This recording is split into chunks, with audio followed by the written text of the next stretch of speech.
ओम शांति। 27 जनवरी 2026 आज की साकार मुरली रंगीन बड़े बड़े अक्षरों में पढ़ें, सुने और गहराई से मंथन करें।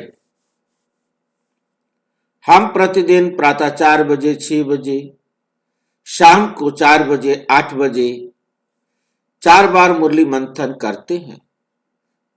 आप भी सुविधा अनुसार जब भी जुड़ना चाहें जुड़ सकते हैं, जिसके लिए इसी वीडियो के डिस्क्रिप्शन बॉक्स में गूगल मीट का लिंक दिया हुआ है।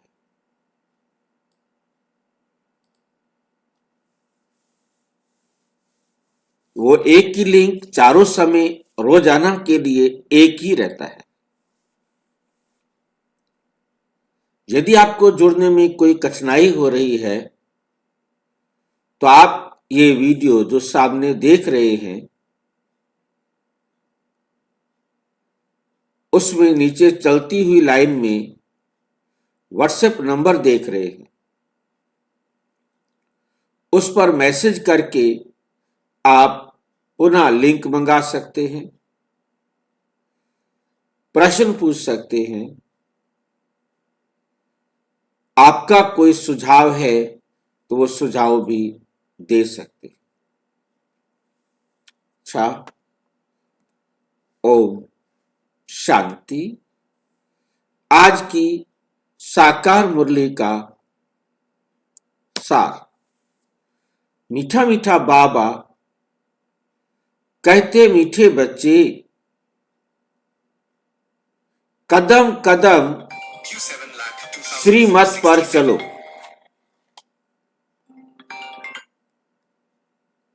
हेलो, ये स्पीकर बंद कर दिया आपने? अच्छा। मीठे बच्चे कदम कदम पर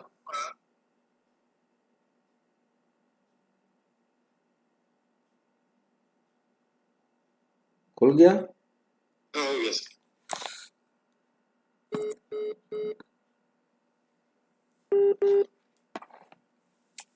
मीठे बच्चे कदम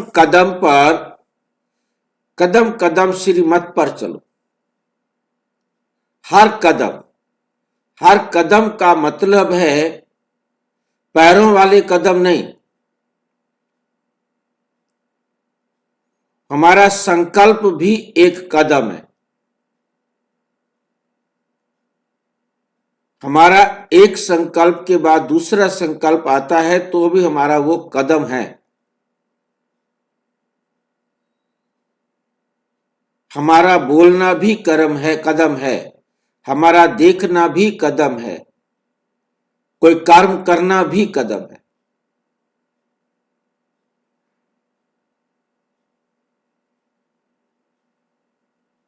व्यर्थ सोचना भी गलत है भाई जी। हाँ, कदम है वो भी। एक संकल्प आ रहा है कि हमारा नॉर्मल सामान्य व्यक्ति 10, 12, 13, 8, 9 बहुत जो बहुत अच्छा सोचने वाला है वो 8, 9, 10, 12 जो संकल्प है हर मिनट में चलते हैं। तो हम बैठे हुए हैं तो भी हमारे कदम चल रहे हैं। टेंशन में है तो उसके 15, 16, 18 भी संकल्प जो है 1 मिनट में चल जाते हैं। जितने फास्ट कदम होते हैं और जितने फास्ट संकल्प होते हैं उतना हानिकारक होते हैं। जितना हमारे सोच समझकर बाबा की श्रीमत के अनुसार कदम होते हैं उतना ही स्लो होते हैं, उतना ही कम होते हैं, उतना ही पावरफुल होते हैं।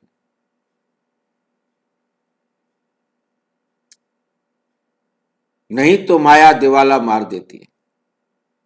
यदि आप एक एक कदम, एक एक संकल्प भी बाबा की श्रीमत पर नहीं चलेंगे तो जरूर वो वेस्ट थॉट होंगे, वो नेगेटिव थॉट होंगे, और जिनके द्वारा माया हमारे गुण और शक्तियों को खर्च हो जाने के कारण आ जाती है, मीन्स विकार आ जाते हैं और वो चरित्र का दिवाला निकाल देते हैं। विकारों का आना माना हमारे कैरेक्टर का दिवाला निकलना। ये आंखें बहुत धोखा देती हैं। दुनिया वालों की दृष्टि किसके अनुसार, दुनिया वालों की समझ के हिसाब से यहाँ बाबा कह रहे हैं कि ये आंखें धोखा देती हैं। वास्तव में शरीर की आंखें धोखा नहीं देती, आत्मा की आंख धोखा देती है। जो ज्ञान का तीसरा नेत्र हमें कल्प के आदि में संगम पर मिला था, वो आंख खराब हो गई है, उसकी दृष्टि दूषित हो गई है। आत्मा की दृष्टि दूषित हो गई है, उसमें विकार आ गए हैं, जिसके कारण वो जो है ना गलत देखती है। आत्मा की दृष्टि दूषित हुई है, देह की दृष्टि से कोई मतलब नहीं। देह की दृष्टि से तो कोई धुंधला दिखाई दे सकता है, किसी को कम दिखाई दे सकता है, परंतु उसमें विकार नहीं होगा। आत्मा की दृष्टि में विकार है तो वो इन आंखों में विकार ही देखेगा, चाहे ये आंखें कितना दूर तक कितना साफ देख सकती हो।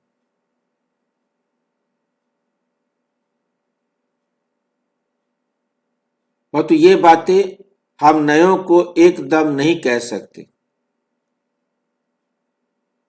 उनको पहले समझाना होगा कि तीसरा नेत्र क्या होता है और ये दो आंखें क्या हैं। तीसरा नेत्र आत्मा का नेत्र है, ये पहले समझाना पड़ेगा, तब हम ये समझा सकते हैं।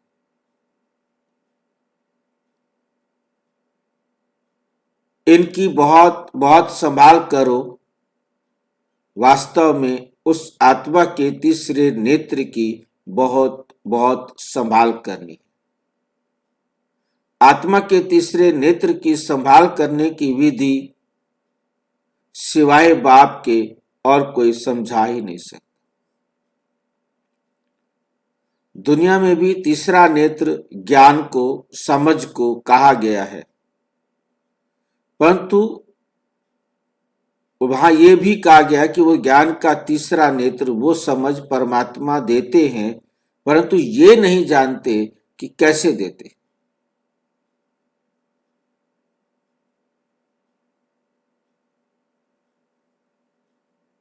कब देते हैं, ये दुनिया वालों को नहीं पता।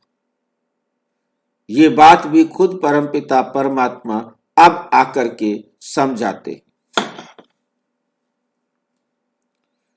तो हमें बहुत अच्छी तरह से समझना है कि हमारा एक एक संकल्प, एक एक कर्म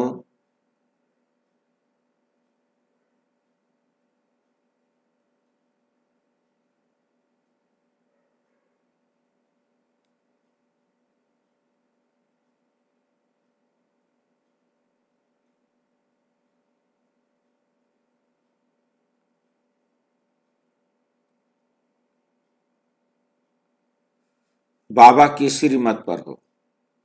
हमें हर टाइम ध्यान रहे कि हम बाबा की श्रीमत पर चल रहे हैं या नहीं चल रहे।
प्रश्न, किन बच्चों से माया बहुत विकर्म कराती है? किन बच्चों से माया बहुत विकर्म कराती है? यज्ञ में विघ्न कौन डालते हैं? यज्ञ में विघ्न कौन डालते हैं?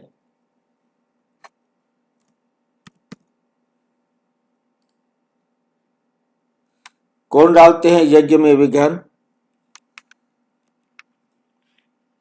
जो देह अभिमान में होते हैं भाई। जो देह अभिमान में होते हैं, उनके द्वारा यज्ञ में विघ्न पड़ते हैं। किन बच्चों से माया बहुत विकर्म कराती है?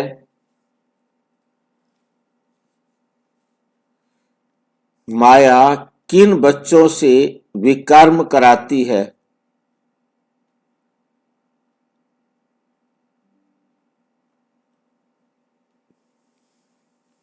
जो बच्चे बाबा की श्रीमत पर नहीं चलते।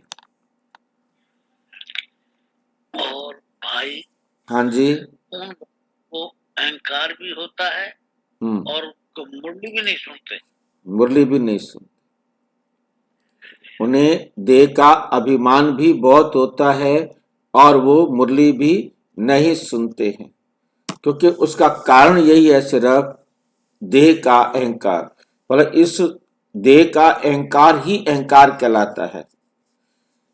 जब इस अहंकार के साथ कुछ भी नहीं लगा हुआ तो ये समझ लेना है ये देह का अहंकार है। रूहानी अहंकार शुद्ध अहंकार है। शुद्ध अहंकार है रूहानी आत्मिक, और जो अशुद्ध अहंकार है वो है खाली अहंकार है, तो वो है देह अहंकार, देह का अभिमान। जिन्हें अपना अहंकार रहता है उनसे माया बहुत विकर्म कराती है, बहुत पाप कर्म करा देती है। ऐसे मिथ्या अहंकार वाले मुरली भी नहीं पढ़ते। जिनको देह का अहंकार होता है वो मुरली भी नहीं पढ़ते। ऐसी गफलत करने से माया थप्पड़ लगाए वर्थ नॉट ए पेनी बना देती। ऐसा थप्पड़ लगाती है बाबा के ज्ञान से इतना दूर मुंह मोड़ देती है कि worth not a Penney, 1 pound 1 पैसे का भी कोई लेने को तैयार नहीं। मतलब उसकी बातें, उसके बोल, उसके कर्म एकदम इतने गिर जाते हैं कि उसकी समाज में कोई वैल्यू नहीं। और वैल्यू होती है हमारे चरित्र से, हमारे करैक्टर से, हमारे गुणों से। तो हमारी वैल्यू खत्म हो जाती है। जिसको हिंदी में ध्यान से देखे तो मॉरल वैल्यू, नैतिक वैल्यू, मॉरल वैल्यू मतलब जो है ना नैतिक मूल्य, हिंदी में कहेंगे मूल्य, कीमत। जितनी हमारे अंदर चरित्र अच्छा है उतनी हमारी समाज में कीमत है। जितना हमारा चरित्र खराब है हमारी कीमत भी नहीं है। यज्ञ में विघ्न रूप वो हैं जिनकी बुद्धि में सारा दिन झागमुई कहा जाता है पर चिंतन को। बुद्धि में झागमुई, उसने ऐसे कहा, उसने ऐसे किया, उसने ऐसे किया, उसने ऐसे किया, मतलब कोई भी नहीं है उसके पास, परंतु वो उन बातों के बारे में सोच कर जो बीत चुका है उसके बारे में अपनी बुद्धि के अंदर मंथन कर करके इतनी नफरत, इतनी घृणा, इतना भय, इतना क्रोध, इतनी चिंता बढ़ा लेता है, बस पूछो ही मत। अब जिसकी बुद्धि में उल्टे सुलटे ख्यालात सारा दिन चलते रहते हैं, व्यर्थ ख्यालात चलते रहते हैं, तो ये एक ही सबसे खराब आदत है। इस एक आदत के कारण वो विघन डालने के निमित्त बन जाता है, क्योंकि उसके कर्म सबको सुख देने वाले नहीं हो सकते। तो सुख देने वाले नहीं है तो दुख देने वाले तो होंगे ही। अच्छा, ओम शांति।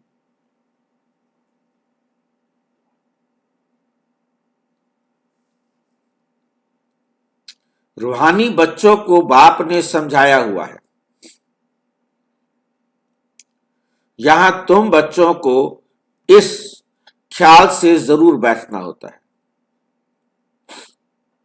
ये बाप भी है, टीचर भी है, सुप्रीम गुरु भी है, और ये भी महसूस करते हो कि बाप को याद करते करते पवित्र बन जाकर पवित्र धाम में पहुंचेगी। बाप ने समझाया है, पवित्र धाम से ही तुम नीचे उतरे हो। पहले तुम सतो प्रधान थे, फिर सतो रजो तमो में आए हो।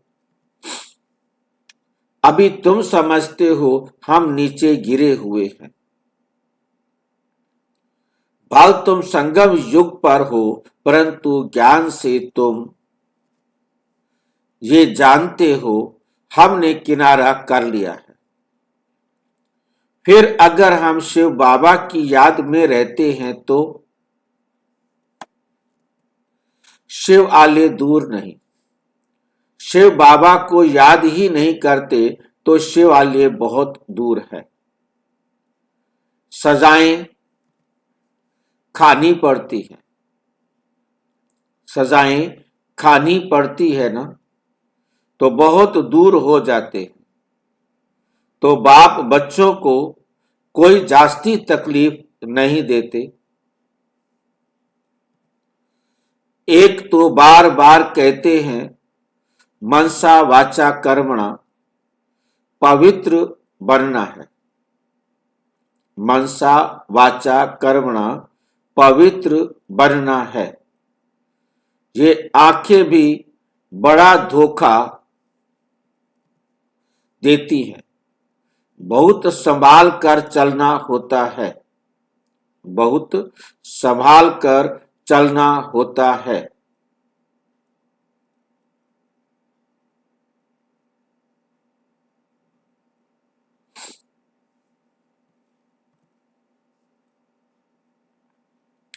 बाबा ने समझाया है ध्यान और योग बिल्कुल अलग है। योग अर्थात याद, आंखें खुली होते याद कर सकते हो। ध्यान को योग नहीं कहा जाता। ध्यान में जाते हैं तो उनको ना ज्ञान ना योग कहा जाता है। ध्यान में जाने वालों पर माया भी बहुत वार करती है। ध्यान में जाने वालों पर माया भी बहुत वार करती है। इसलिए इसमें बहुत खबरदार रहना होता है। बाप की कायदे अनुसार याद चाहिए। कायदे के विरुद्ध कोई काम किया तो एकदम माया गिरा देगी। ध्यान की तो कभी इच्छा भी नहीं रखनी चाहिए। ये लाइन पर विशेष अपना अटेंशन दें और सबको समझाएं। ध्यान की तो कभी इच्छा भी नहीं रखनी चाहिए। कोई मुझे बताएगा ध्यान क्यों नहीं करना चाहिए, जबकि आदि में बाबा ने सब बच्चों को ध्यान ही सिखाया।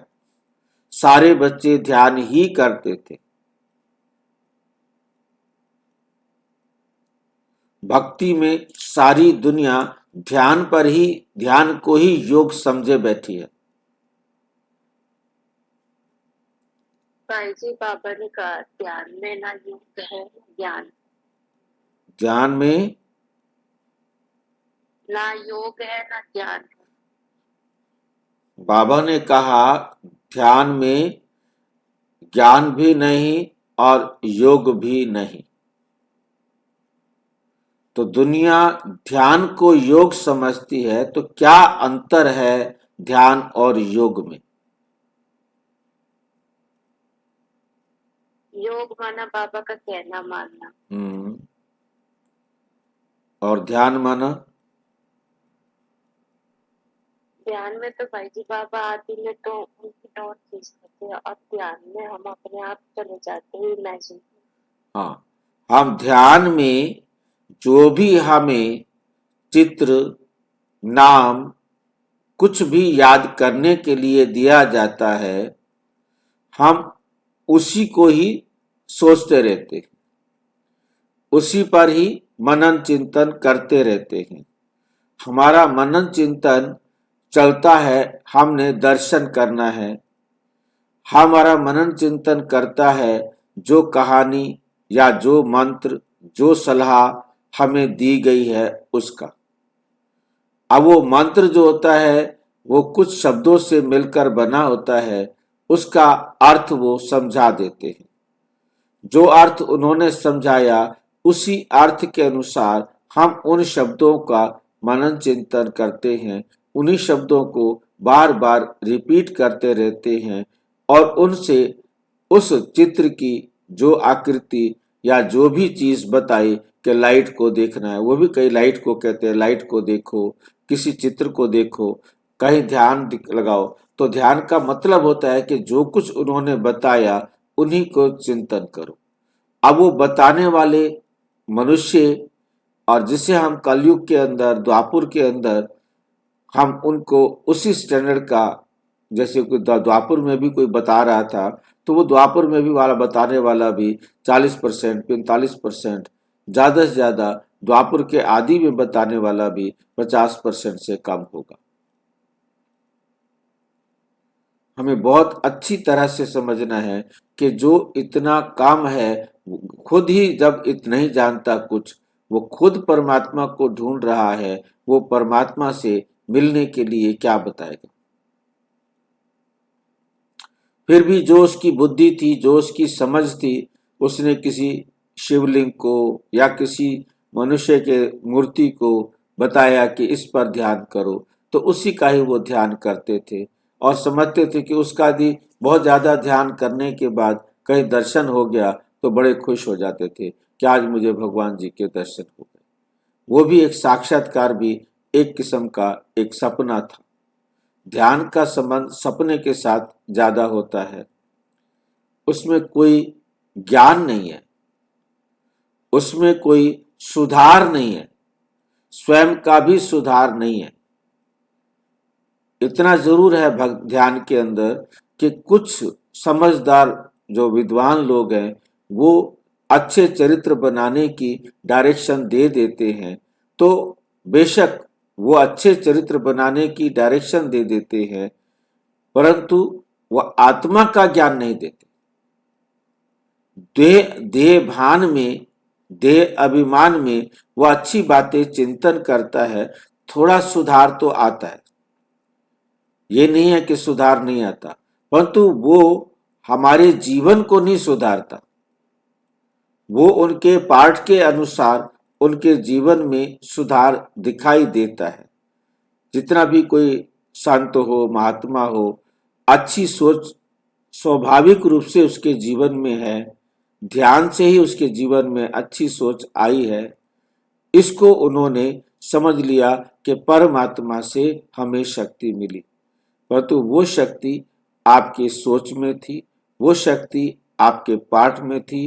परमात्मा का तो ज्ञान ही नहीं मिला, परमात्मा की पहचान ही नहीं मिली, जिसके कारण वो ध्यान हमें श्रेष्ठ नहीं बना सका। और ये जो आदि में ध्यान होता था, ये परमपिता परमात्मा स्वयं आकर ध्यान सबकी बुद्धि को खींचते थे और उनको साक्षात्कार कराते थे, क्योंकि उन्होंने अपना काम करना था। उन्होंने आकर के हम जो बाबा के बच्चे उस समय थे, दादियाँ जो उस समय आए, भाई वगैरह, उन सब की बुद्धि को खींचना और उनको प्रॉपर डायरेक्शन देना, ये काम परमात्मा का था, दादा लेखराज का नहीं, ब्रह्मा बाबा का नहीं। ये काम शिव बाबा का था।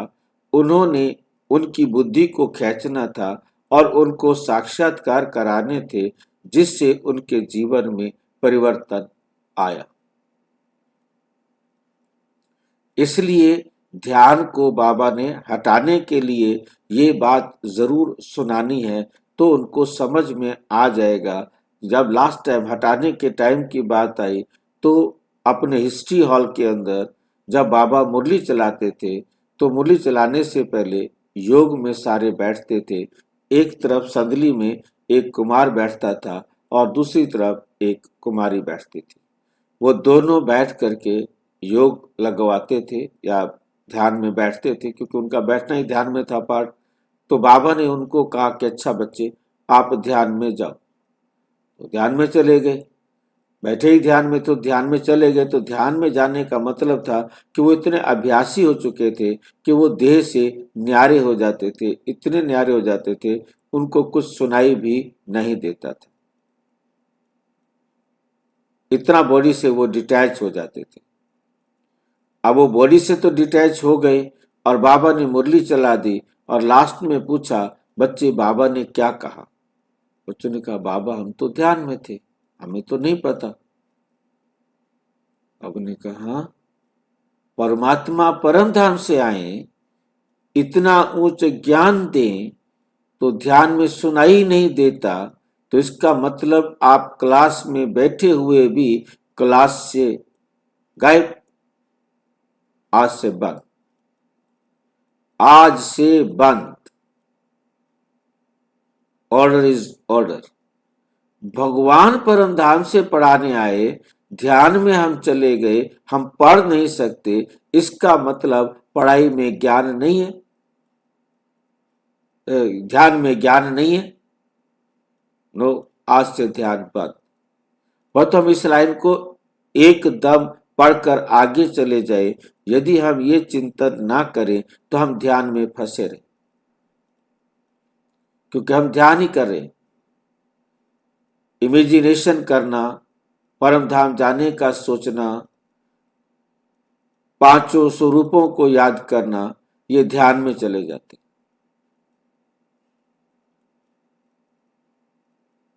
इसका ज्ञान, तब इसमें ज्ञान जुड़ जाए कि हम ही देवता थे, अब हमें पुनः देवता बनना है और हम अपना परिवर्तन करना शुरू कर दे, अपने में सुधार लाना शुरू कर दे, तो यह ज्ञान बन जाएगा, योग बन जाएगा। परमात्म डायरेक्शन पर खुद को सुधारना।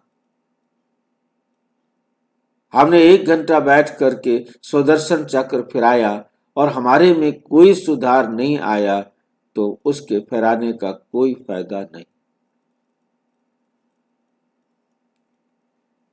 एक चक्कर भी चले तो एक बुराई का गला कट जाए, हमारा एक कदम आगे बढ़ जाए, याद की यात्रा हो जाए,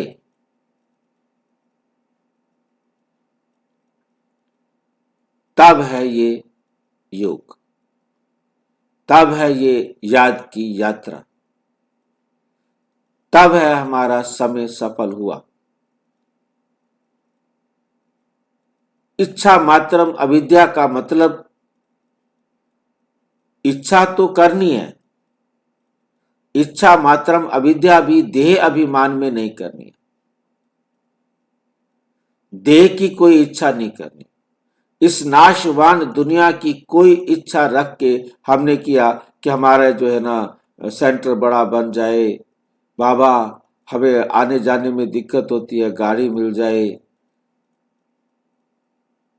बाबा बरसात को रोक दो।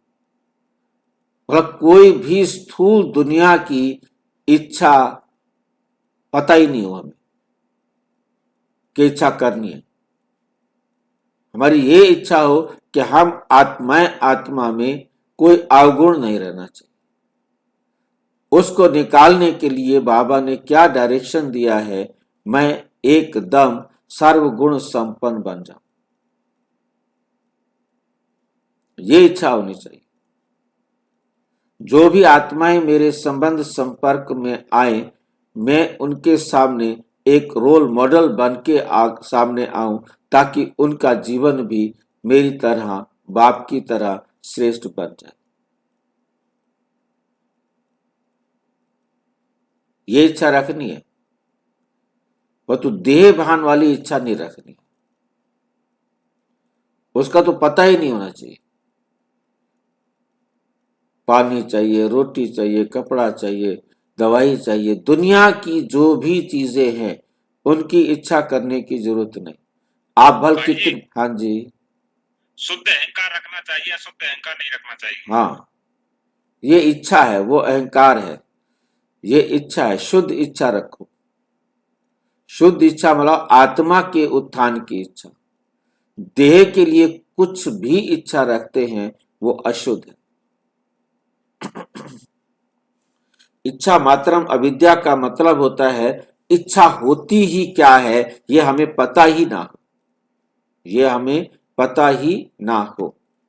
तुम्हें कोई इच्छा नहीं रखनी, बाप तुम्हारी सब कामनाएं बिगर मांगे पूरी कर देते।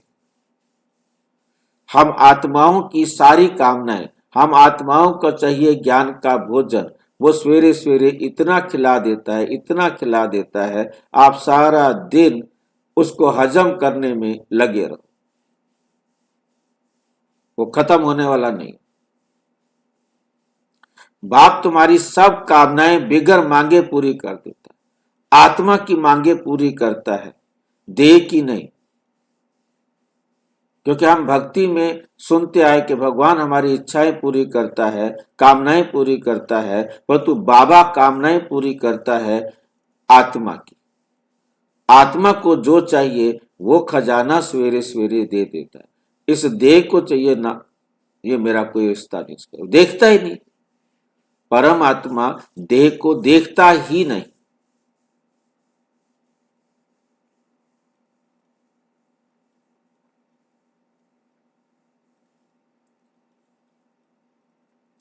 बाप तुम्हारी सभी मनोकामनाएं पूरी कर देते हैं बिना मांगे। अगर बाप की आज्ञा पर चलते हो तो, अगर बाप की आज्ञा का उल्लंघन कर उल्टा रास्ता लिया तो हो सकता है स्वर्ग में जाने के बदले नरक में गिर जाए। गायन भी है कि गज को ग्राह ने खाया।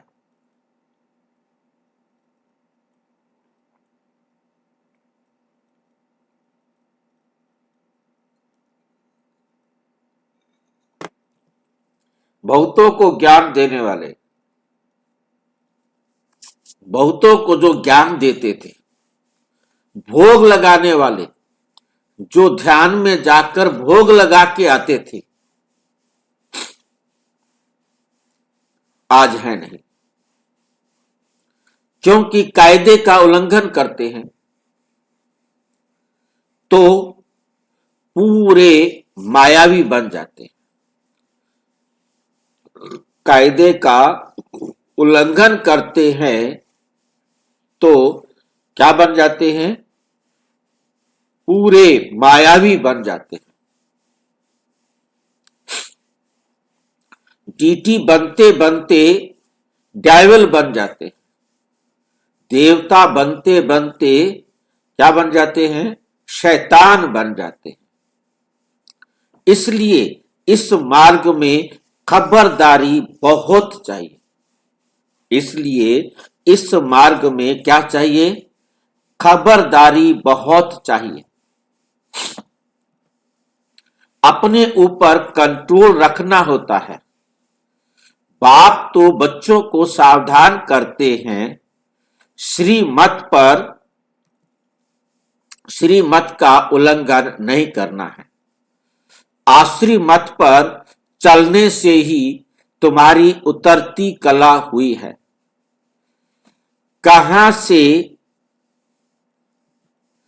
एकदम कहां पहुंच गए हैं, एकदम नीचे पहुंच गए हैं, अब भी श्रीमत पर ना चले, बेपरवाह बने, बेपरवाह बने तो पद भ्रष्ट बन जाएंगे। बाबा ने कल भी समझाया, जो कुछ श्रीमत के आधार बिगर करते हैं, जो कुछ भी श्रीमत का आधार नहीं लेते, श्रीमत के अनुसार उसे चेक नहीं करते, आधार बिगर करते हैं, तो बहुत डिससर्विस करते हैं, बहुत डिससर्विस करते हैं। बिगर श्रीमत करेंगे तो गिरते ही जाएंगे।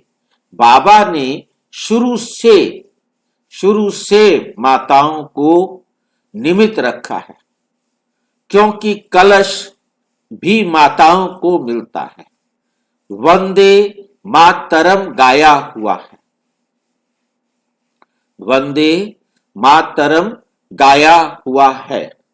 बाबा ने भी माताओं की एक कमेटी बनाई, उन्हों के हवाले सब कुछ कर दिया, तन मन धन सब बाबा के सामने रख के यज्ञ में स्वाहा करने के लिए माताओं की कमेटी बनाई और विल लिख करके रख दी, जो भी मेरे पास धन संपदा जो कुछ भी है वो सारा का सारा आज से अब से ओम मंडली का। परमात्मा क्या कैसे लेगा? अब ब्रह्मा बाबा किसको दे? तो उसको जैसा डायरेक्शन मिला कि एक मंडली बनाओ, जिसकी प्रधान किसको बनाया? मम्मा को, और बाकी कुमारियां और माताएं थी जिनको बाबा ने मंडली में लिया और उनके सामने अपने विल रख रख के उनको दे दिया कि आज से मेरा और मेरे वारिसों का कोई इस पर हक नहीं रहेगा। और बाबा को देखकर फिर जिन्होंने करना था उन्होंने भी किया। बाबा ने तो किया, परंतु जिन्होंने जो आए यज्ञ के अंदर उन्होंने भी बाबा को देखकर अपना स्वाहा किया। जिन्होंने जब जब मौका मिला आते गए, करते गए, जिनको समझ में आता गया वो करते गए। बाबा ने भी माताओं की एक कमेटी बनाई, उन्हों के हवाले सब कुछ कर दिया। बच्चियां ट्रस्टवर्दी विश्वास पात्र होती हैं, पुरुष अक्सर करके दिवाला मारते हैं। पुरुष क्या करते हैं? अक्सर करके दिवाला मारते हैं। तो बाप भी कलश माताओं पर रखते हैं। इस ज्ञान मार्ग में माताएं भी दिवाला मार सकती हैं। पद्मा पदम भाग्यशाली जो बनते हैं वह बनने वाले हैं, वे भी माया से हार खाए दिवाला मार सकते हैं। इसमें स्त्री पुरुष दोनों दिवाला मार सकते हैं। उसमें सिर्फ पुरुष दिवाला मारते हैं। पैसे वाले मामले में तो क्योंकि पुरुषों के हाथ में होता है वो दिवाला मारते हैं, परंतु यहां तो करेक्टर में तो दोनों दिवाला मार सकते हैं, दोनों ही दिवाला मारते हैं। ये नहीं है कि सिर्फ पुरुष का दोष है, ये भी नहीं है कि केवल स्त्री का ही दोष है। यहां तो देखो कितने हार खाकर चले गए, गोया दिवाला मार दिया ना। बाप बैठ समझाते हैं भारतवासियों ने पूरा दिवाला मारा। माया कितनी जबरदस्त है समझ नहीं सकते। हम क्या थे, कहां से एकदम कहां पहुंच गए? नीचे गिर गए, एकदम नीचे गिरे। यहां भी ऊंच पड़ते चढ़ते चढ़ते फिर श्रीमत को भूल अपनी मत पर चलते। बाबा की श्रीमत को भूलकर अपनी मत पर चलते हैं। तो अपनी मत पर चलेंगे तो क्या होगा? दिवाला मार देते। फिर बताओ उनका क्या हाल होगा। ये तो दिवाला मारते हैं, दुनिया में कोई पैसे का दिवाला निकल जाए किसी का तो 5-7 साल बाद फिर खड़े हो जाएंगे।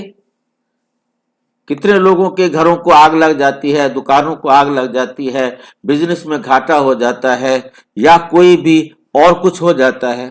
कोई बात नहीं, हो गया तब हो गया। अब फिर उसके बाद वो मेहनत करते हैं, वो और भी आगे निकल जाते हैं। ऐसा कुछ नहीं है, थोड़े समय के लिए दुख आता है, उसके बाद फिर से सेट हो जाते हैं।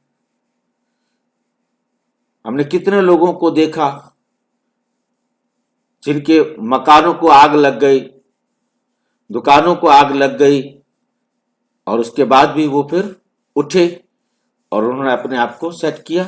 थोड़ा समय आया कष्ट का, क्योंकि जो काम करता है वो कामयाब हो जाता है। परंतु यहां तो बाबा की श्रीमत के सिवाय कोई ऊपर उठ ही नहीं सकता। यहां जो बाबा की श्रीमत को छोड़कर चला गया, चाहे वो मतलब देह में स्त्री हो चाहे पुरुष हो, फिर 5-7 साल बाद वो तो उठ खड़े होते हैं। और ये तो 84 जन्मों के लिए दिवाला मार देते हैं, फिर कभी किसी कल्प में भी उच्च पद पा ना सके। इस कल्प पे तो खैर नहीं मिलेगा, और भी किसी कल्प में ना पा सके। दिवाला मारते ही रहते हैं। कितने महारथी जो बहुतों को उठाते थे, आज है ही नहीं। जो बहुतों को ज्ञान सुनाकर उनकी पालना करके उनको उठाया, उनको सेंटर पर पहुंचाया और खुद घर चले गए। खुद घर चले गए, हमने नहीं आना। यहां ऊंच पद तो बहुत है, परंतु फिर खराब नहीं रहेंगे, खबरदार नहीं रहेंगे, परंतु फिर खबरदार नहीं रहेंगे तो ऊपर से एकदम नीचे गिर पड़े। अटेंशन नहीं दिया, खबरदार नहीं रहे तो क्या होगा, ऊपर से नीचे गिर पड़ेंगे। माया हप कर लेगी। माया क्या करती है, तैयार बैठी हुई है, हप कर लेती है। बच्चों को बहुत खबरदार होना चाहिए। अपनी मत पर कमेटियां आदि बनाना, उसमें कुछ रखा नहीं है। अपनी मत पर कमेटियां नहीं बनाओ, बाबा से बुद्धि योग रखो। बाबा की श्रीमत पर कोई भी कार्य करने की, कोई भी सेवा करने की कमेटी बनाओ, परंतु बाबा की श्रीमत के अनुसार बनाओ। और जो कमेटी बनाओ उसमें बाबा क्या कह रहे हैं, उसमें बहनों को जरूर रखो। अकेले भाई जो है ना, अपने कोई कमेटी बना करके काम करने वाला काम नहीं करो, उसमें बहनों को जरूर रखो, क्योंकि इस बात को आज विशेष ध्यान दिया है। बाप का बनकर और फिर बाप से योग नहीं लगाते, श्रीमत का उल्लंघन करते हैं तो एकदम गिर पड़ते। एकदम क्या होता है, गिर पड़ते हैं। कनेक्शन ही टूट जाता है, परमात्मा से उनका संबंध ही टूट जाता है। लेकिन लिंक टूट पड़ता है, लिंक टूट जाए तो चेक करना चाहिए कि माया हमको इतना क्यों तंग करती है। कोशिश कर बाप के साथ लिंक जोड़नी चाहिए। कोशिश करके बाप के साथ हमें लिंक जोड़नी चाहिए, नहीं तो बैटरी चार्ज कैसे होगी, नहीं तो बैटरी चार्ज कैसे होगी। विकर्म करने से बैटरी डिस्चार्ज हो जाती है। ऊंच चढ़ते चढ़ते गिर पड़ते, ऊंच चढ़ते चढ़ते गिर पड़ते हैं। जानते हो, ऐसे कई हैं। शुरू में कितने ढेर आकर बाबा के बने, भट्ठी में आए, फिर आज कहां है, गिर पड़े क्योंकि पुरानी दुनिया याद आई। अभी बाप कहते हैं हम तो तुमको बेहद का वैराग्य दिलाता, हम तो तुमको बेहद का वैराग्य दिलाता हूं। इस पुरानी दुनिया पतित दुनिया से दिल नहीं लगाओ। स्वर्ग से मेहनत है, दिल लगाओ स्वर्ग से, इसमें मेहनत है। अगर यह लक्ष्मी नारायण बनना चाहते हो तो मेहनत करनी पड़े। बुद्धि योग एक बाप के साथ होना चाहिए। पुरानी दुनिया से वैराग्य अच्छा। पुरानी दुनिया को भूल जाएं ये तो ठीक है, भला याद किसको करे? शांति धाम सुख धाम को, शांति धाम सुख धाम को याद करें। जितना हो सके उठते बैठते चलते फिरते बाप को याद करो। बेहद सुख को स्वर्ग को याद करो। ये तो बिल्कुल सहज है। अगर इन दोनों आशाओं से उल्टा चलते, इन दोनों आशाओं से उल्टा चलते हैं तो पद भ्रष्ट हो पड़ता है। तुम यहां आए ही हो नर से नारायण बनने के लिए। सबको कहते हो तमो प्रधान से सतो प्रधान बनना है, क्योंकि रिटर्न जर्नी होती है। वर्ल्ड की हिस्ट्री ज्योग्राफी रिपीट होती है। माना नर्क से स्वर्ग, फिर स्वर्ग से नर्क, ये चक्र फिरता ही रहता है। बाप ने कहा है यहां सुदर्शन चक्र धारी होकर बैठो, इसी याद में रहो। हमने कितना बारी ये चक्र लगाया, हम सुदर्शन चक्र धारी हैं। अभी फिर से देवता बनते हैं। दुनिया में कोई भी इस राज को नहीं जानते। यह ज्ञान देवताओं को तो सुनाना नहीं है, वे तो हैं ही पवित्र। देवताएं तो हैं ही पवित्र, उनको तो ज्ञान सुनाने की जरूरत नहीं। उनमें ज्ञान है नहीं जो शंख बजाए। देवताओं में क्या नहीं है? ज्ञान नहीं है जो शंख बजाए। हम कोई शंख बजाते हैं क्या? ये क्या चक्कर है यहाँ? देवताएं शंख नहीं बजाते क्या? या उनको जरूरत नहीं है, या उनको शंख बजाने के लिए कह रहे हैं? क्या कह रहे हैं? इस लाइन का क्या मतलब है? भाई जी मनसा सेवा कह रहे हैं बाबा। और कौन बताएंगे? ज्ञान का शंख। हाँ जी, ज्ञान का शंख। क्या उनमें ज्ञान है ही नहीं जो शंख बजाए? देवताओं में ज्ञान नहीं है इसलिए वो शंख नहीं बजाते। भाई जी वो ज्ञान से संस्कार बना के गए। वो ज्ञान से अपने संस्कार तो बना के गए, शंख बजाने का क्या मतलब है? फिर उन्होंने कोई शंख बजाने थे वहां जाकर? ज्ञान सुनाना। हाँ जी, ज्ञान को सुनाना। शंख बजाना माना ज्ञान सुनाना। अच्छा, भाई जी उधर सब ज्ञान स्वरूप है ना, इसलिए किसी को ज्ञान सुनाने की दरकारी नहीं है। तो हमें ज्ञान सुनाने की जरूरत है? हाँ हमें तो ज्ञान नहीं है। हमारे पास भी संस्कार नहीं है ना, दैव संस्कार नहीं है।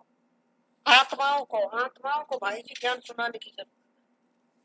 पर हमें जरूरत है, देवताओं को जरूरत नहीं है। देवता तो पहले ही सुन के गए हैं। देवता सुन के गए इसलिए उनको सुनाने की जरूरत नहीं है।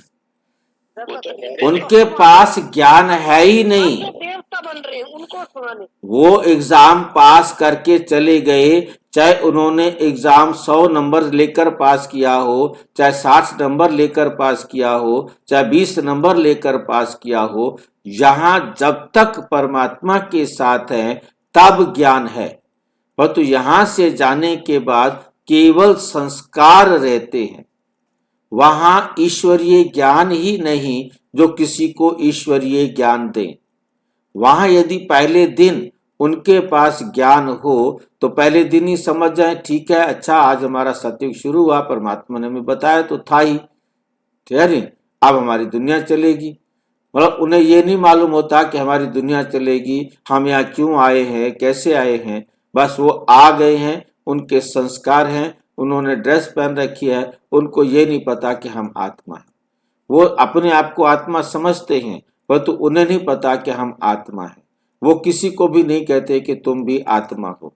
वो किसी को भी नहीं कहते कि तुम शिव बाबा को याद करो, शिव बाबा की श्रीमत पर चलो। उनके पास श्रीमत है, उन्हें श्रीमत पर चलने की जरूरत नहीं, इसलिए उनमें ज्ञान है नहीं। जो ज्ञान अब परम पिता परमात्मा दे रहे हैं वो परमात्मा को भी परम धाम में छोड़कर आ जाते हैं, परमात्मा द्वारा दिए हुए ज्ञान को भी परम धाम में छोड़कर आ जाते हैं। उनके पास ज्ञान है नहीं जो शंख बजाए, जो किसी को ज्ञान सुनाए। शंख जो है दिया है विष्णु चतुर्भुज को, तो उस शंख का मतलब है ज्ञान सुनाना। तो यहाँ हमें शंख ज्ञान सुनाने में, शंख बजाने में एक्सपर्ट बनना है, परंतु वहां हमारे पास ज्ञान ही नहीं जो हम किसी को सुनाएं। देवताएं किसी को ज्ञान नहीं सुनाते, पवित्र भी हैं, इसलिए उनकी निशानी देने की दरकार ही नहीं। उनको, देवताओं को शंख देने की जरूरत नहीं। विष्णु को शंख दिया है, बाकी दुनिया में भक्ति मार्ग के चित्रों में शंख दे दिए हैं, परंतु वास्तव में बाबा कहते देवताओं को ये शंख देने की भी जरूरत नहीं। कौन से चारों अलंकार देने की जरूरत नहीं है, गदा पकड़ाने की जरूरत नहीं है, शंख देने की जरूरत नहीं है, स्वदर्शन चक्र देने की जरूरत नहीं है देवी देवताओं को, और चौथा कमल का फूल। ये चार चीजें देवताओं को देने की जरूरत नहीं है, क्योंकि ये उनके काम की नहीं है, ये उनके काम की नहीं है।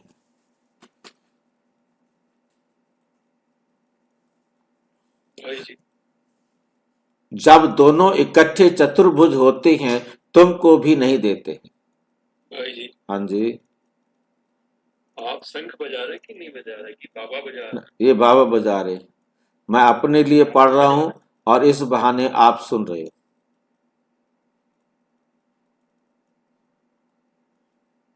इसलिए मुरली को बाबा ने सेवा नहीं कहा। कहते आप अपना फायदा कर रहे हो, जिससे दूसरों का भी फायदा हो रहा है, अच्छी बात है, कोई तो पढ़ेगा, कोई तो सुनाएगा। भाई जी आप तो सेवा कर रहे हो ना, आप इतना वीडियो बनाकर छोड़ रहे हो, तो सेवा है। देखिए वो सहयोग है, सेवा उनकी है जो ज्ञान में नहीं आए। सेवा उन आत्माओं की है जो उन वीडियोस को देखकर बाबा के बच्चे बन जाएंगे, क्या कहने।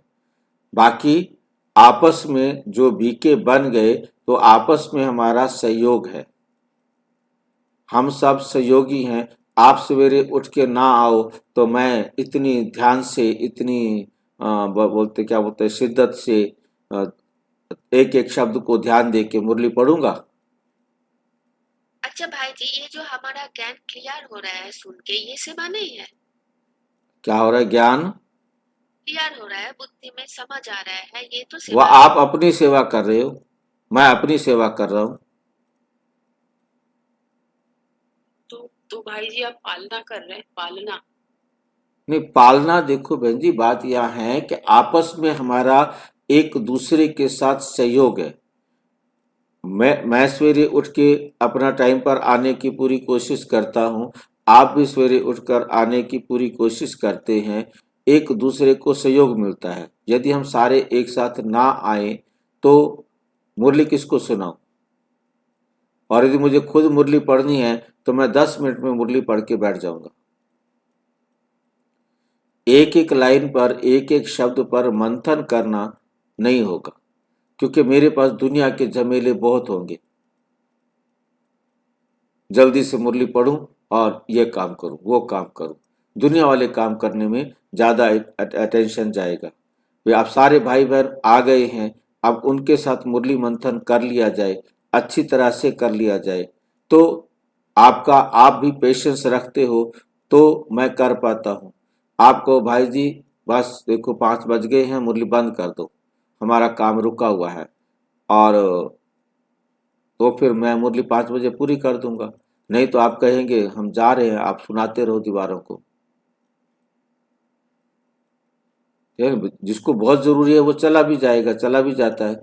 मतलब कहने का मतलब ये है कि मुरली का मतलब तभी मैं मंथन कर पाता हूँ जब आपका समर्थन है कि ठीक है, आप हमें हमारे साथ चर्चा करो, अपना जितनी एक एक बात है अच्छी तरह मंथन करके सुनाओ, और सब अपना भी भला करो और मेरा भी भला करो। मतलब आप सबके सहयोग से मेरा भी भला हो रहा है और आपका भी भला हो रहा है।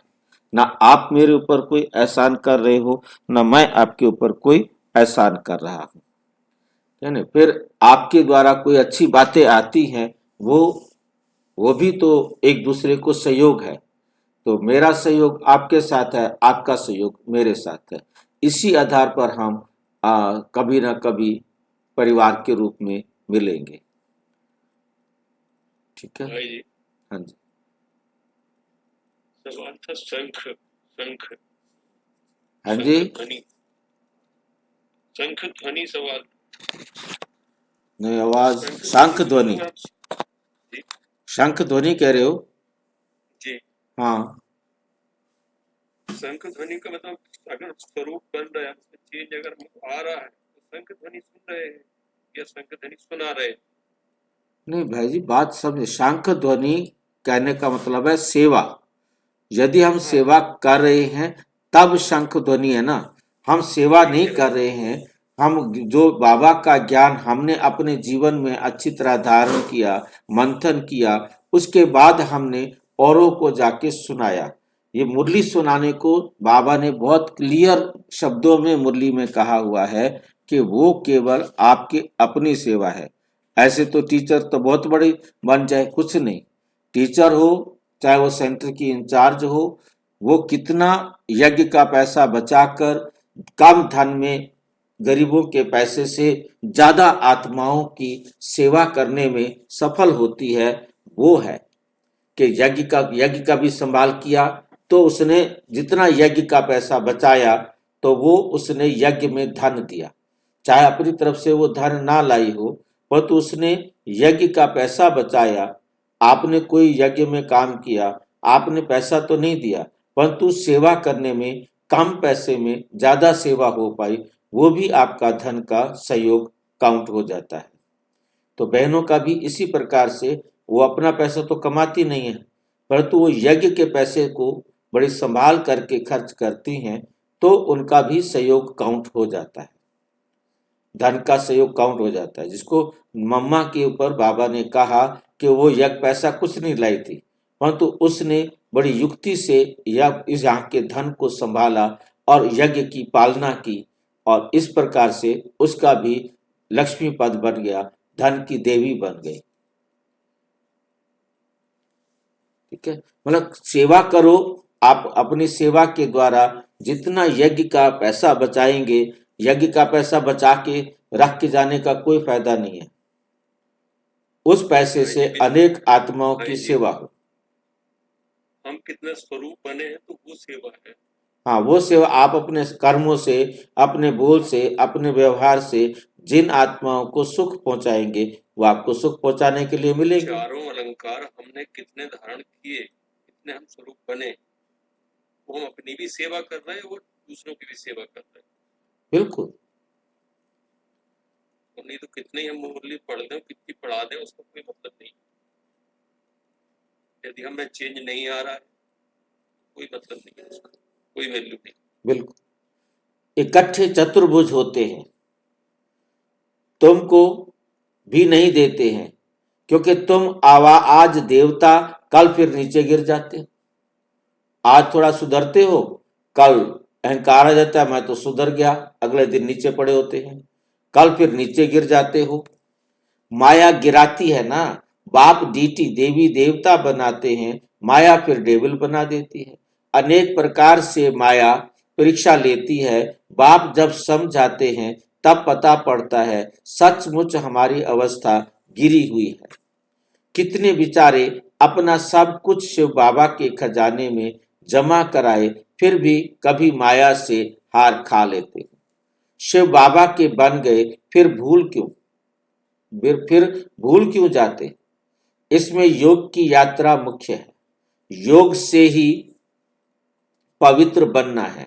नॉलेज के साथ साथ पवित्रता भी चाहिए। तुम बुलाते भी हो, बाबा हमको आकर पावन बनाओ, जो हम स्वर्ग में जा सके। याद की यात्रा है पावन बन ऊंच पद पाने के लिए। जो चले जाते हैं फिर भी कुछ न कुछ सुना है, तो शिवालय में आएंगे जरूर। फिर पद भल कैसा भी पाएं, परंतु आते हैं जरूर। एक बार भी याद किया तो स्वर्ग में आ जाएंगे, बाकी ऊंच पद नहीं। स्वर्ग का नाम सुन खुश नहीं होना चाहिए।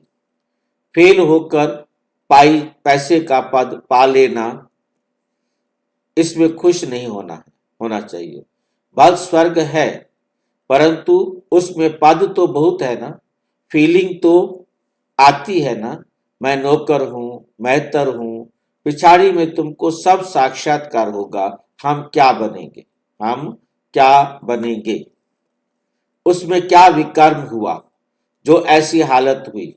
मैं महारानी क्यों नहीं बनी? एक कदम कदम पर खबरदारी से चलने से तुम पद्मपति बन सकते हो। खबरदारी नहीं तो पद्मपति बन नहीं सकेंगे। मंदिरों में देवताओं को पद्मपति की निशानी दिखाते हैं। फर्क तो समझ सकते हैं, है ना। दर्जे का भी बहुत फर्क पड़ता है। अभी तो देखो दर्जे कितने हैं, कितना ठाठ रहता है तो अल्पकाल का सुख। तो अब बाप कहते हैं ये ऊंच पद पाना है, तो जिसके लिए सब हाथ उठाते हैं, लक्ष्मी नारायण कौन बनेंगे, सब हाथ उठाते हैं। तो इतना पुरुषार्थ फिर करना भी तो चाहिए ना। हाथ उठाने वाले भी खुद खत्म हो जाते हैं। जो हाथ उठाते हैं कि हम लक्ष्मी नारायण बनेंगे, और वो भी छोड़कर चले जाते हैं। कहेंगे ये देवता बनने वाले थे, पुरुषार्थ करते खत्म हो गए। हाथ उठाना सहज है, बहुतों को समझाना भी सहज है। महारथी समझाते भी गायब हो जाते हैं। जो महारथी हैं बहुत अच्छे बहुत अच्छा समझाते थे, समझाते क्या हो जाते हैं? क्योंकि खुद को नहीं सुधार रहे हैं। यदि हम खुद को नहीं सुधार रहे हैं तो हम नहीं रुकेंगे। मार खाने के लिए थोड़ा बैठे हैं यहाँ, क्योंकि जिसको रोज अन्ना पिटाई होती है यहाँ पर कि भाई बाबा कहते सुधरे कि नहीं सुधरे, उस टाइम पिटाई कर देता है। अब कौन मार खाए यहाँ, सुधरे नहीं सुधरे? हम सुधर तो सकते नहीं है, फिर हम क्या करें यहाँ पर? ठीक है, वो भक्ति अच्छी है। औरों का कल्याण कर खुद अपना अकल्याण कर देते हैं। इसलिए बाप समझाते हैं खबरदार रहो, अंतर्मुखी हो, बाप को याद करना है। अंतर्मुखी होकर के बाबा को याद करना है। किसी प्रकार से बाबा हमारा बाप भी है, टीचर भी है, सतगुरु भी है। हम जा रहे हैं, कहाँ जा रहे हैं? अपने स्वीट होम में। ये सब ज्ञान अंदर में होना चाहिए। बाप में ज्ञान और योग दोनों है। तुम्हारे में भी होना चाहिए।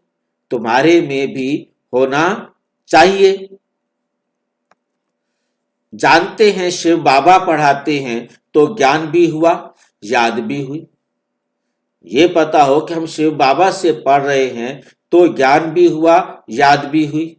ज्ञान और योग दोनों इकट्ठा चलता है।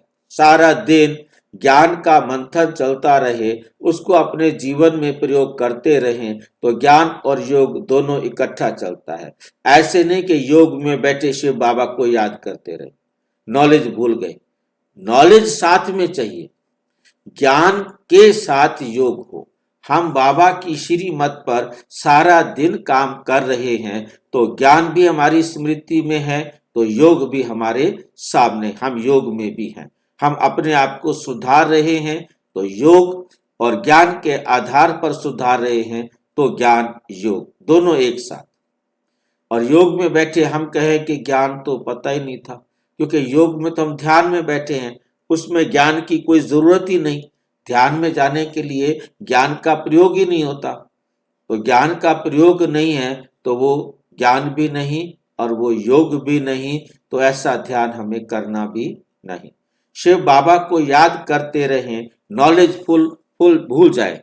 अब हम कहें कि हम तो शिव बाबा को याद कर रहे थे, परंतु बाबा ने क्या कहा है करने के लिए वो हम भूल जाए। बाप योग सिखाते हैं तो नॉलेज भूल जाती है। बाप योग सिखाते हैं तो नॉलेज भूल जाती है। क्या लगाया है आगे, सारी नॉलेज उनमें रहती है। शिव बाबा में सारी नॉलेज रहती है। तुम बच्चों में ये नॉलेज होनी चाहिए, पढ़ना चाहिए। जैसे कर्म मैं करूंगा मुझे देख और भी करेंगे। मैं मुरली नहीं पढ़ूंगा तो और भी नहीं पढ़ेंगे। मैं जैसे दुर्गति को पाऊंगा तो और भी दुर्गति को पा लेंगे। मैं निमित्त बन जाऊंगा औरों को गिराने के। मैं यदि किसी गंदी आदत को अपने जीवन में डाल लूं और आप मुझे देखते हैं, आप कहते हैं भाई जी भी ऐसे करते हैं, तो हम भी ऐसे कर लेते हैं। बस मैं तो गिरा, मैंने आपको भी साथ में गिरा दिया। तो इस प्रकार से निमित्त समझो। आप जिनके संपर्क में आते हो, जिनके संबंध में आते हो, आपकी गलती को वो अपनी गलती अपने जीवन में भी धारण कर लेते हैं। जैसे भक्ति मार्ग में हम कहते थे, माँ बाप को देखकर बच्चे झूठ बोलना सीख जाते हैं, माँ बाप को देखकर चालाकियां सीख जाते हैं, धोखा देना सीख जाते हैं। तो उनको गिराने के निमित्त कौन है? उनके बड़े, जिनको देख करके वो चल रहे थे। तो कई बच्चे मुरली नहीं पढ़ते हैं, मिथ्या अहंकार आ जाता है उनको। क्या आ जाता है? झूठा अहंकार आ जाता है। माया झट वार कर लेती है। कदम कदम पर श्रीमत चाहिए, नहीं तो कुछ ना कुछ विकर्म बन जाते हैं। नहीं तो क्या होगा? कुछ ना कुछ विकर्म बन जाते हैं। बहुत बच्चे भूले करते हैं, फिर सत्यानाश हो जाती है। गफलत होने से माया थप्पड़ लगाए वर्थ नॉट ए पेनी बना देती है। इसमें बड़ी समझ चाहिए। भाई जी, हाँ जी। भाई जी, झूठा अहंकार क्या होता है? मतलब शरीर समझना झूठा अहंकार, मैं हूं नहीं उसको मैं समझ रहा हूं। शुद्ध अहंकार मैं आत्मा हूं। जी, अहंकार आने से माया बहुत विकर्म कराती है। जब कोई कमेटी आदि बनाते हो तो उसमें हेड 1-2 फीमेल जरूर होनी चाहिए। मतलब कोई भी कमेटी बनाते हो तो आपस में सिर्फ भाई भाई नहीं हो, उसमें बहनें भी जरूर होनी चाहिए, जिनकी राय पर काम लो। कलश तो लक्ष्मी पर रखा जाता है ना। गायन भी है, अमृत पिलाती थी, लक्ष्मी को दिखाया है अमृत पिलाती थी। बाकी लक्ष्मी को कोई अमृत पिलाते हुए नहीं दिखाया। अमृत पिलाते हुए दिखाया तो किसको दिखाया है? भक्ति मार्ग में नारायण को, विष्णु को। विष्णु और नारायण में वो अंतर नहीं समझते कि नारायण जो है, जब राक्षस जो है अमृत को लेके भाग जाते हैं तो नारायण कामनी का रूप लेता है, लक्ष्मी नहीं जाती है वहां पर। नारायण खुद कामनी का रूप लेता है और वहां जाकर उसको नृत्य करता है, उनको लुभाता है, और वो बातों बातों में नाराज करते करते बस इशारे में वो जो घड़ा है कलश है, अमृत कलश, वो उसके पास आ जाता है और वो फिर सबको पिलाने के लिए कहती है, मैं सबको पिला दूं। हाँ पिलाओ, आप ही पिलाओ सबको। तो फिर देवताओं को ही वो पिलाती रहती है। राक्षस बेचारे देखते रहते डांस को और उनको वंचित कर देते हैं। चालाकियां जो भी है। गायन भी है, अमृत पिलाती थी तो असुर भी बैठ पीते थे। असुर भी आते थे, और फिर कहाँ यज्ञ में विघ्न डालते हैं। तो 2 असुर आए थे जो अमृत पिया, जिन्होंने राहु और केतु, उनका सिर काट दिया। उनके अनेक प्रकार के विघ्न डालने वाले हैं। सारा दिन बुद्धि में झारमुई झागमुई की बातें चलती हैं, इधर उधर की, झमेले की, राजनीति की, परिवार की, समाज की, पता नहीं कौन कौन सी बातें चलती रहती हैं। ये बहुत खराब है। कोई भी बात है तो बाप को बताओ, बाप को रिपोर्ट करो। सुधारने वाला तो एक ही बाप है ना। तुम अपने हाथ में लानी उठाओ, तुम किसी को सुधारने वाला काम नहीं करो। तुम बाप की याद में रहो, सबको बाप का परिचय दो, तब ऐसा बन सकेंगे। माया बहुत कड़ी है, किसको भी नहीं छोड़ती है। सदैव बाप को समाचार लिखना चाहिए, डायरेक्शन लेते रहना चाहिए। यूं तो हर एक डायरेक्शन मिलते ही रहते हैं, बच्चे समझते हैं। बाबा ने तो आप पे ही इस बात पर समझा दिया, तो अंतर्यामी है। बाप कहते नहीं मैं तो नॉलेज पढ़ाता हूं, इसमें अंतर्यामी की तो बात ही नहीं है। हाँ, ये जानते हैं कि ये सब मेरे बच्चे हैं, हर एक के अंदर की आत्मा मेरे बच्चे हैं। बाकी ऐसे नहीं बाप सब में विराजमान है। मनुष्य उल्टा समझ लेते हैं, मनुष्य उल्टा समझ लेते हैं। बाप कहते हैं मैं जानता हूं सबके तख्त पर आत्मा विराजमान है। ये तो कितनी सहज बात है, फिर भी भूल कर परमात्मा सर्वव्यापी कह देते हैं। ये है एक कज भूल, जिस कारण ही इतना नीचे गिरे। विश्व का मालिक बनाने वाले को तुम गाली देते हो, इसलिए बाप कहते हैं यदा यदा ही धर्म से ग्लानिर्भवति भारत। बाप यहाँ आते हैं तो बच्चों को बहुत अच्छी रीति विचार सागर मंथन करना है। नॉलेज पर बहुत बहुत मंथन करना चाहिए, टाइम देना चाहिए, तब तुम अपना कल्याण कर सकेंगे। इसमें पैसे आदि की भी बात नहीं। भूख तो कोई मर ना सके, भूखा तो कोई मर नहीं सकता। जितने जो बाप के पास जमा करते हैं उतना भाग्य बनता है। बाप ने समझाया है ज्ञान और भक्ति के बाद है वैराग्य। वैराग्य माना सब कुछ भूल जाना पड़ता है, अपने को डिटैच कर देना चाहिए। शरीर से हम आत्मा अब जा रही है। अच्छा मीठे मीठे सिक्की लधे बच्चों प्रति माता पिता बाप दादा का याद प्यार और गुड मॉर्निंग। रूहानी बाप की रूहानी बच्चों को नमस्ते। हम रूहानी बच्चों की रूहानी बाप दादा को नमस्ते नमस्ते नमस्ते। धारणा के लिए मुख्य सार। नंबर 1, अपने ऊपर बहुत कंट्रोल रखना है। श्रीमत में कभी बेपरवाह नहीं बनना है। बहुत खबरदार रहना है। कभी कायदे का उल्लंघन ना हो, कभी कोई कायदे का उल्लंघन ना हो। अंतर्मुख हो, एक बाप से बुद्धि का लिंक जोड़नी है। इस पतित पुरानी दुनिया से बेहद का वैराग्य रखना है। बुद्धि में रहे जो कर्म मैं करूंगा मुझे देख सब करेंगे, मुझे देखकर सब करेंगे। वरदान। ज्ञान की पॉइंट्स को हर रोज रिवाइज कर समाधान स्वरूप बनने वाले बेगमपुर के बादशाह भव। हर रोज रिवाइज कर समाधान स्वरूप बनने वाले बेगमपुर के बादशाह भव बनो।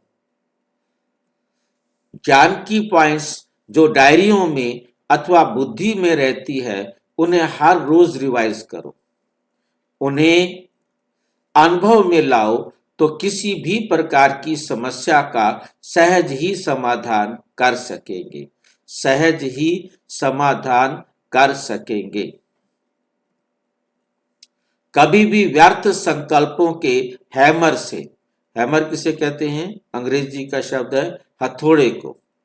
मतलब व्यर्थ संकल्प क्या बन जाते हैं? हथौड़े बन जाते हैं। हैमर से समस्या के पत्थरों को तोड़ने में समय नहीं गवा।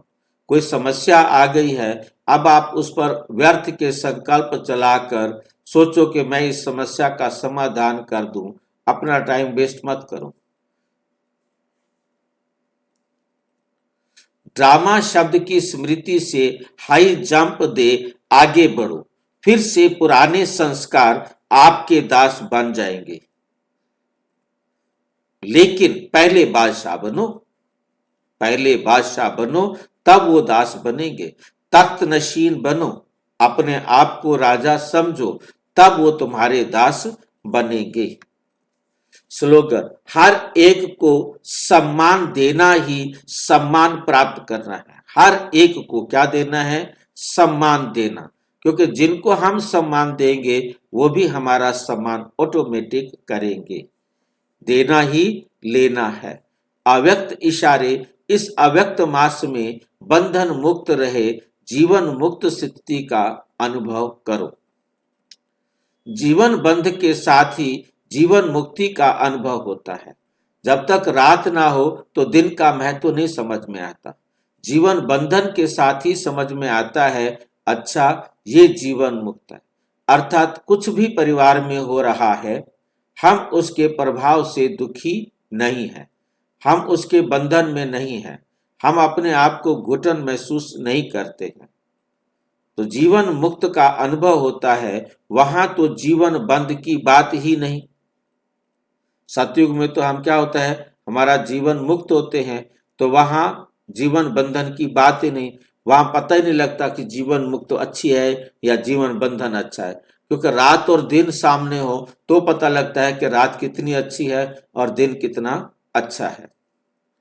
वहां तो है ही एक चीज, तो वहां तो दूसरी कोई बात है ही नहीं, जो है वही अच्छी है। वहां तो सिर्फ उसी प्रारब्ध में होंगे। मुक्ति धाम की मुक्ति का अनुभव जो अभी कर सकते हैं वो वहां नहीं कर सकेंगे। अभी हम अपने आप को आत्मा समझकर मुक्ति का जो अनुभव कर सकते हैं वो हम परम धाम में मुक्ति में जाकर के अनुभव नहीं कर सकेंगे, क्योंकि अब हम बंधन और मुक्त दो हैं। ध्यान देना है इस बात को, क्योंकि यहाँ पर बहुत अच्छी तरह समझना है। जब हम कहते हैं मुक्ति, इसका मतलब होता है आत्मा की मुक्ति। जब हम कहते हैं बंधन, तो है आत्मा का बंधन। परंतु जब हम कहते हैं जीवन मुक्ति और जीवन बंधन, जीवन मुक्ति के साथ है जीवन बंधन और मुक्ति के साथ है सिर्फ बंधन। जब खाली मुक्ति है आत्मा की है, खाली बंधन है वो आत्मा का है। आत्मा इस देह से बंधी हुई है, आत्मा इस परिवार से बंधी हुई है, आत्मा इस समाज से बंधी हुई है, आत्मा इस संसार से बंधी हुई है। परंतु जीवन की बात करेंगे तो वो सतयुग में आएगा। तो संसार से आत्मा मुक्त होकर के घर जाती है, इस संसार को छोड़ के जाती है, इस दुनिया को छोड़ के जाती है, परिवार को छोड़ के जाती है। जिनके साथ उसका बंधन था वो बंधन खत्म हुआ, आत्मा बंधन मुक्त होते ही परम धाम में। तो आज बाबा जो बात बता रहे हैं कि आप अपने आप को इस देह से न्यारा यहाँ जो अनुभव कर सकते हो वो आपको परम धाम में नहीं होगा। परम धाम में आप बिल्कुल परमानेंट देह से अलग होंगी, परंतु वहां आपको कोई इसकी फीलिंग नहीं आएगी, यहाँ फीलिंग आती है। ऐसे ही संगम युग पर हम अपने आप अपने जीवन को कितना संसार के बंधनों से मुक्त बनाते हैं, तो जीवन मुक्ति का भी अनुभव हम इसी संगम पर कर सकते हैं। परंतु सतयुग में यह हमें जीवन मुक्ति का अनुभव भी नहीं होगा। दोनों बातों का मेरे ख्याल से आपको अलग अलग समझ में आ गया होगा कि मुक्ति और जीवन मुक्ति का अनुभव जो परमात्मा के संग में है वो सतयुग में नहीं होता, सतयुग में नहीं होता। और जो मुक्ति अब हम परमात्मा के साथ डायरेक्शन में अपने आप को करा पा रहे हैं, देह से न्यारा अनुभव करने का सुख, अतीन्द्रिय सुख जो हम अब ले रहे हैं, वो परम धाम में हमको नहीं मिलेगा। वो परम धाम में नहीं मिलेगा। परम धाम में हम आत्माएं होंगी ही इंद्रियों से परे, कर्मातीत, परंतु वहां हमें उसकी कोई खुशी की, उसकी कोई अनुभूति नहीं होगी। ये अंतर समझ में आई है बात? भाई जी, बंधन माना आत्मा इस शरीर से बंधी हुई है। शरीर में बंधी हुई है, बेचारी छोड़ना चाहे छोड़ नहीं सकती। कितने भाई बहन है, मर जाऊं मर जाऊं मर जाऊं, मर नहीं सकते बेचारे, इंतजार कर रहे हैं, दुखी है ना। जीवन बंधन, हाँ जी, जीवन बंधन अलग है या एक ही है? क्या है? जीवन बंधन, जीवन बंधन जीवन में बंधन है। जीवन में हम दूसरों के साथ बंधे हुए हैं। मेरा जिनके साथ कार्मिक अकाउंट है, उनके पास जाकर के मुझे उनके साथ अपना हिसाब किताब बराबर करना पड़ रहा है ना। जीवन का बंधन है। आत्मा इस शरीर में बंधन है। है जी। हाँ जी, आत्मा को शरीर के साथ बंधन और शरीर को दूसरे के साथ बंधन। है जी। दो बातें है ना, दो बातों को अलग अलग ध्यान से समझो। एक बात है आत्मा का बंधन, आत्मा की मुक्ति, वह है परम धाम जाना। एक है इस संसार में हमारा जीवन है, जीव आत्मा का बंधन। जीवन बंधन मतलब है जीव आत्मा का बंधन। जहां जीव आत्मा दोनों बंधे हुए हैं वो है जीवन बंधन। और सतयुग में होता है हमारा जीवन मुक्ति। और अब जो है अब हम इन दोनों का अनुभव संगम पर एक साथ करते हैं। तो बाबा कहते हैं रात और दिन जब सामने हैं तभी रात की वैल्यू या दिन की वैल्यू पता लगती है।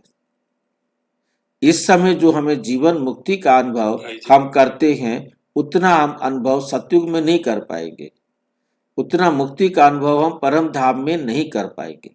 हाँ बोलो भाई जी। मैं ये बोल रहा था भाई जी, दो चीजों का जब अनुभव है ना, जैसे सुख और दुख दोनों का अनुभव, तो वही चीज सतयुग में जो है हम सुख का अनुभव ही नहीं कर पाएंगे, वहां दुख है ही नहीं, वो नहीं मिलेगा वहां। हाँ, वहां दुख होता ही नहीं। इसके वहां तो है ही एक चीज, वहां है ही ना, सुख ही है वहां, सुख हाँ, नहीं हाँ तो मतलब उसका वहां दिन ही दिन हो तो रात का क्या पता, रात होती भी है कि नहीं होती है। तो हमें दिन की वैल्यू का कोई भी एहसास नहीं। हाँ। समझिए ना, दिन में टार्च थोड़ी जलाए हुए, दो चीजें हैं तब एक का अनुभव, तब हम अंतर कर। इसलिए बाबा ने कहा कि देखो, इसलिए संगम युग पर मुक्ति, जीवन मुक्ति का अनुभव करो। वर्षे के अधिकारी तो बने हो, अब उसे जीवन में धारण कर पूरा लाभ उठाओ। अच्छा, ओम शांति। और विस्तार से जानने के लिए प्रजापिता ब्रह्मा कुमारी ईश्वरीय विश्वविद्यालय के किसी भी सेवा केंद्र पर संपर्क करें। और यदि कोई प्रश्न है तो 9213106986 पर आरटी या टेलीग्राम करें। 9650692270 पर केवल व्हाट्सएप करें, फोन नहीं। ओम शांति।